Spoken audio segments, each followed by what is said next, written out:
36-годишниот БВ, жител на битолското погранично село Гермијан, денеска е фатен и приведен во полициска станица од страна на полицијата и на регионалниот центар за гранични работи Југ, поради обвинение дека тој е сторителот на кривичното дело оштетување на туѓи предмети, со кое на 23 ноември од 14 до 20 часот испокршил и оштетил поместувајќи 105 гранични мегиници.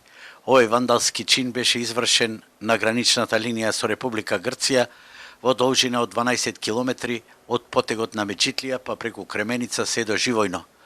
Обвинетиот денеска е сослушан и го признал делото, а во понатамошна постапка дали ќе бидат преземени мерки за заштита одлучуваат основното јавно обвинителство и судот во Битола.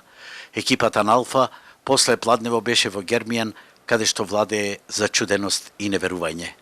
Гермијан е погранично село со Република Грција и главно тукашното население во граничниот појас од секогаш ги напасувале говедата и овците. Барем засега немало никакви инциденти, а за овој случај никој не сака ништо да зборува, веројатно сите се изненадени, но и многу воздржани. Сепак, еден тамошен жител го кажа она за што тамошните жители зборуваат и молчат. Ние сме од село жители од село Гермијан. За граница да слушнавме сношти од вестите и од овој гест сме многу изненадени. До сега немало никакви проблеми со никој и ништо.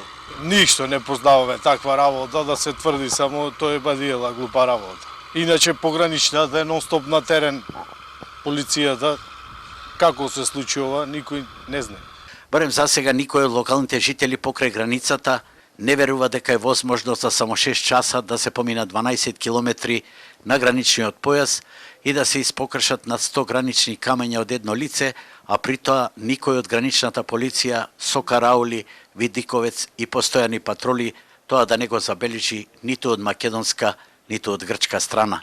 Инаку најголемиот број од граничните камења се поставени пред 100 години по завршувањето на Првата светска војна и формирањето на кралството на србите, хрватите и словенците.